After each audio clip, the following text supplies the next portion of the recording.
I was about to get married when my 25-year-old daughter confessed she was pregnant with my fiancé's baby. 2 years later, she's a single mom begging for my help.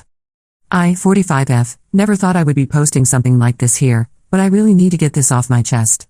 I've been sitting here for hours trying to figure out how to even start writing this, but I guess I'll begin with some background. I got married to my first husband Tom when I was very young, just 19. We were college sweethearts, and everyone told us we were too young, but we didn't listen. I got pregnant with Juliet within the first year of our marriage. Being young parents was tough, but we managed somehow. Tom went into investment banking and started making good money, but he was never around. He'd leave before dawn and come back after midnight. Even on weekends, he was always networking or had important client meetings. I raised Juliet mostly by myself, and we became incredibly close. She was such a sweet child, always trying to make me happy, especially when I was sad about Tom's absence. As she grew older, she became my best friend.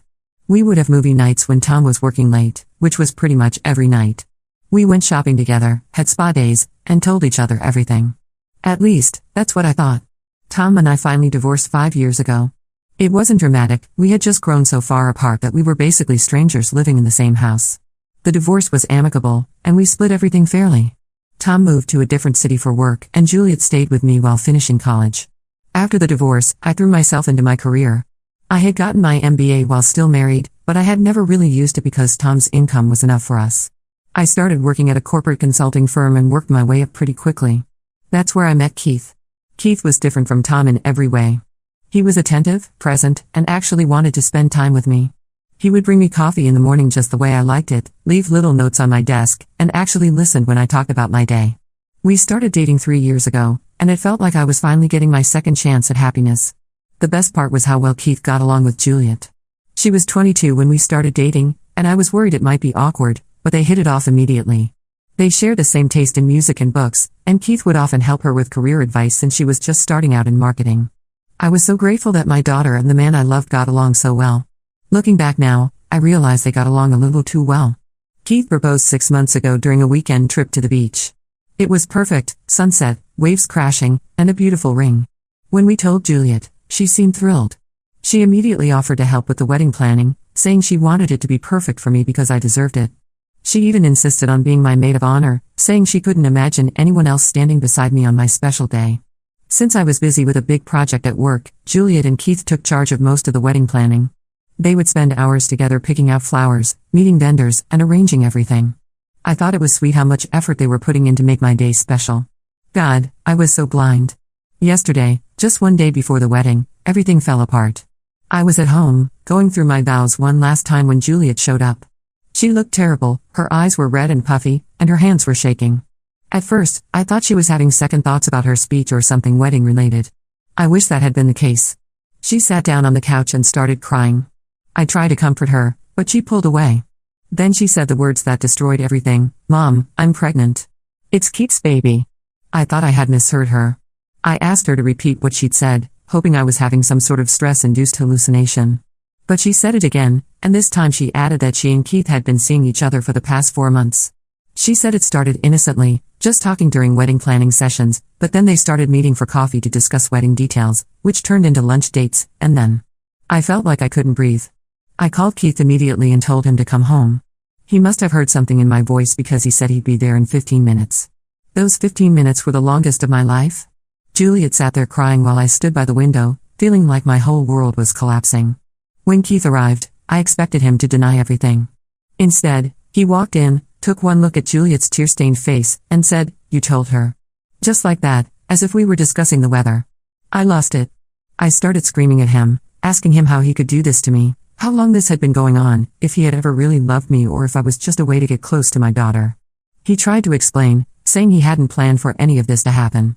He said he had genuinely loved me when he proposed, but spending time with Juliet during the wedding planning made him realize he had feelings for her too. He said they had tried to fight their feelings, but they couldn't help falling in love. I threw them both out of my house. I couldn't stand to look at either of them. I called my best friend Sarah, who came over immediately. She helped me send messages to all the wedding guests explaining that the wedding was canceled. I couldn't bring myself to tell them why, I was too ashamed. Later that evening, Juliet came back. She tried to explain that she never meant to hurt me, that she and Keith had real feelings for each other, and that the pregnancy wasn't planned. She said they had used protection but these things happen. She actually had the nerve to ask for my blessing, saying she didn't want to lose her mother over this. I told her she should have thought about that before sleeping with my fiancé. I reminded her of all the times she had sat with me, planning my wedding, knowing she was sleeping with the groom. I asked her how she could look me in the eye every day knowing what she was doing. She just cried and said she was sorry, but that she couldn't help who she fell in love with. Keith came by today while I was at work and moved all his things out. He left his key and a letter. I haven't read it, I just threw it in the fireplace along with all our photos. Sarah is staying with me, helping me deal with all the wedding cancellation arrangements. The venue wants their full payment since it's such short notice, and the caterers are only willing to refund half the amount.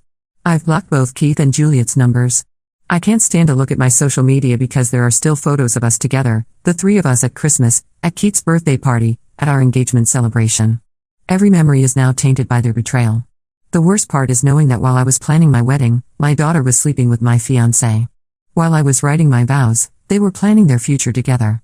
While I was picking out my wedding dress, my daughter was carrying my fiancé's child.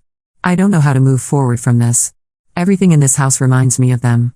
I need advice on how to handle this situation because right now, I can't even imagine ever speaking to either of them again. Update 1, it's been 2 weeks since my last post, and I want to thank everyone who commented and offered support. These past weeks have been a complete nightmare, and every day brings some new painful revelation or situation I have to deal with. I finally went back to work last week.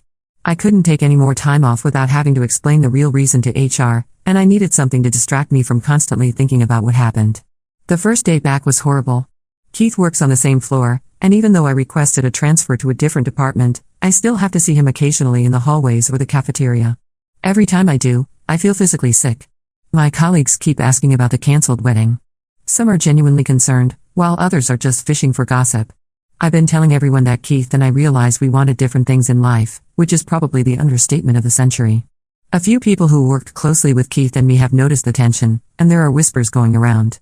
I try to ignore them, but it's hard when people suddenly stop talking when I enter the break room. But the work situation isn't even the worst part. Last week, I received a pink envelope in my mail. Inside was an invitation to a baby shower. Not just any baby shower, my daughter's baby shower. The invitation was from Keith's sister Amanda, who used to be my friend and was supposed to be one of my bridesmaids. The shower is planned for next month at Amanda's house, and the invitation specifically mentioned that the grandmother-to-be's presence would make the day extra special. I was so angry I could barely see straight. The nerve of them, to think I would want to celebrate this pregnancy. I called Amanda immediately. She picked up with this fake cheerful voice, acting like nothing was wrong. When I confronted her about the inappropriateness of the invitation, she actually defended Keith and Juliet. She said they were young and in love, conveniently forgetting that Keith is 38, and that I should be happy because true love doesn't follow rules or conventions. Amanda went on to tell me that Keith and Juliet were planning to get married after the baby was born, and that I should accept their relationship for my grandchild's sake. She said that holding on to anger would only hurt me in the long run, and that families should stick together no matter what. I hung up on her mid-sentence. Just when I thought things couldn't get worse, my ex-husband Tom called. Apparently, Juliet had gone crying to him about how I was being unreasonable and cruel by refusing to speak to her. Tom, who was barely present during Juliet's childhood and missed most of her important milestones because of work, had the audacity to lecture me about parenting. He said if I had been a more present mother instead of focusing on my career after our divorce, Juliet wouldn't have developed daddy issues and fallen for an older man. I reminded him that he was the one who chose work over family for 20 years, and that he had no right to judge my parenting when he had barely been a parent himself. He tried to argue, but I shut that down quickly. The last thing I need right now is parenting advice from a man who couldn't tell you what our daughter's favorite color was when she was growing up. The most painful revelation came from Maria, a junior employee at my company. She came to my office yesterday and closed the door. She looked nervous but said she felt I deserved to know the truth. According to her, she had seen Keith and Juliet having lunch together at a cafe near our office multiple times, months before Keith proposed to me. She even remembered seeing them holding hands under the table once, but hadn't said anything because she wasn't sure about what she saw and didn't want to cause trouble. This means Keith was already involved with my daughter when he asked me to marry him. All those romantic dates, the beautiful proposal at the beach, the excitement of wedding planning, it was all a lie. He was sleeping with my daughter while planning a future with me. The thought makes me physically ill. Sarah suggested I talk to a lawyer about the wedding cancellation costs. The venue alone is refusing to refund a $15,000 deposit, and the caterers are only willing to return half of what I paid.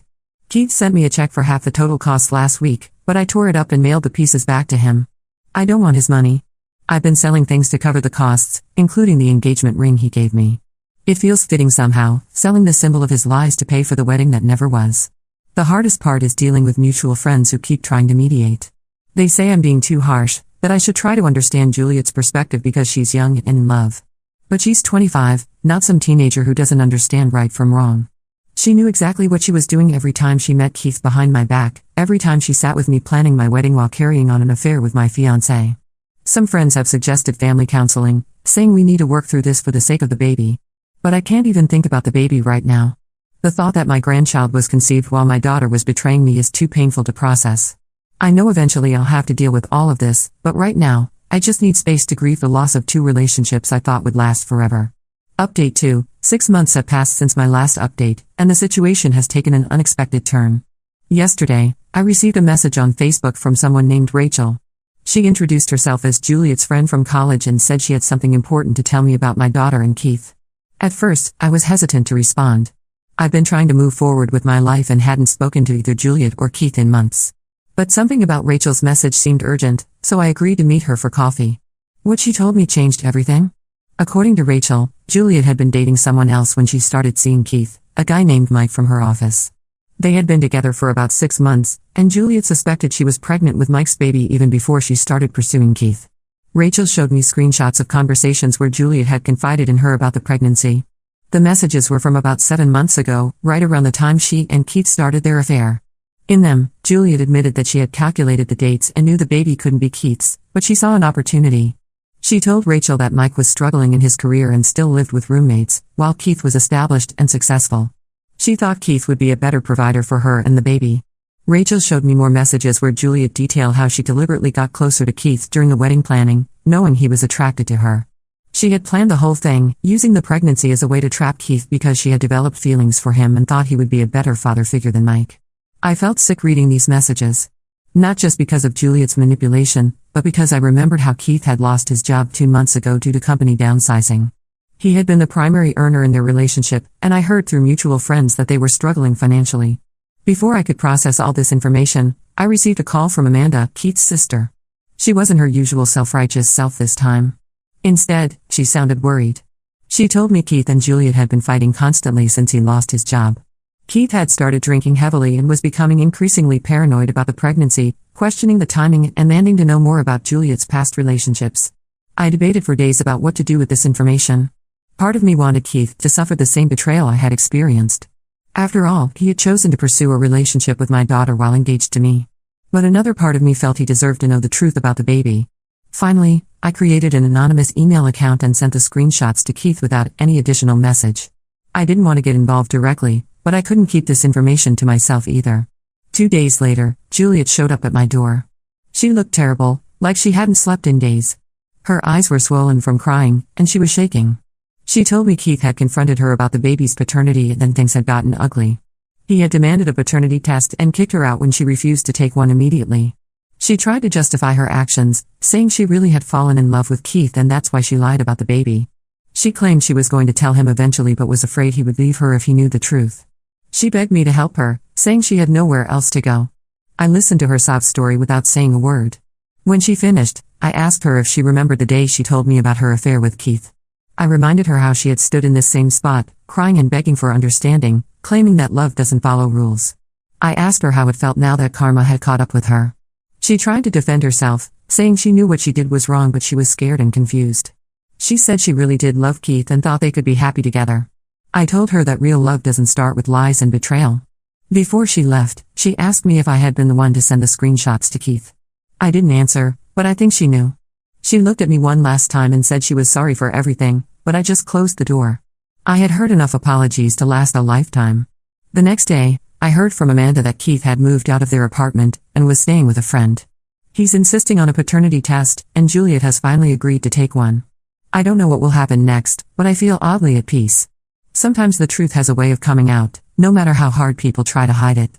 Update 3. It's been 2 years since this whole mess started, and I felt I should give one final update to close this chapter of my life. A lot has happened since my last post, and some of you have been messaging me asking for updates. The paternity test results came back exactly as Rachel's messages had suggested. Keith wasn't the father. I heard through mutual friends that he completely broke down after getting the results. He moved to Seattle for a fresh start, and from what I've seen on LinkedIn, He's now a senior manager at a tech company there. Amanda told me he's dating someone new, a divorced mother of two, and seems to be doing well. I'm glad for him, despite everything that happened. As for Juliet, she had her baby, a boy she named James. Mike, the actual father, was contacted after the paternity test results came out. He demanded his own test, which confirmed he was the father, but he wants nothing to do with either Juliet or the baby. According to Rachel, he was furious about how Juliet had tried to pass the baby off as Keith's and told everyone in their office about what she had done. Juliet ended up having to quit her job because of the gossip and workplace tension. Last week, Juliet showed up at my door unannounced. She looked different, older somehow, worn down. She's working 2 jobs now, as a waitress in the mornings and a retail clerk in the evenings. She's struggling to make ends meet and can barely afford daycare for James. Her apartment's lease is ending next month, and she can't afford the rent increase. She broke down crying in my living room, apologizing for everything she had done. She said she realizes now how selfish and immature she had been, how she had thrown away the most important relationship in her life, her relationship with me, for a fantasy that fell apart. She admitted that she had been so caught up in the excitement of the affair with Keith that she convinced herself it was true love, when really, she was just trying to escape her responsibilities and find an easy way out. She asked if she and James could move in with me temporarily until she gets back on her feet. She said she's changed, that being a single mother has made her grow up and understand the consequences of her actions. She even tried to use James as leverage, saying I was punishing my innocent grandson for her mistakes. I refused. I told her that while I'm sorry she's struggling, she made her choices 2 years ago when she decided to betray me in the worst possible way. Her actions weren't just a mistake, they were calculated decisions made over months. She had countless opportunities to come clean, but instead, she chose to lie and manipulate everyone around her. She left crying, saying I was being cruel and unforgiving. Maybe I am, but I've learned that sometimes maintaining firm boundaries is the kindest thing you can do for yourself, even if it hurts others. Some wounds run too deep to heal, and some betrayals can't be undone with apologies and tears. As for me, I've finally found peace. I got another promotion at work, bought a small vacation home by the lake, and have made new friends through a hiking group. I've even started dating again, nothing serious yet, but it's nice to know that my heart isn't completely closed off. Some people, including my ex-husband Tom, tell me I'm being too harsh, that I should forgive Julia for James's sake. But I've learned that forgiveness doesn't always mean letting someone back into your life. Sometimes it just means letting go of the anger and moving forward without them. I still see James occasionally at family gatherings. It's impossible to avoid completely, but I keep my distance. It's not his fault how he came into this world, but every time I look at him, I'm reminded of the betrayal that created him. Maybe that will change with time, maybe it won't.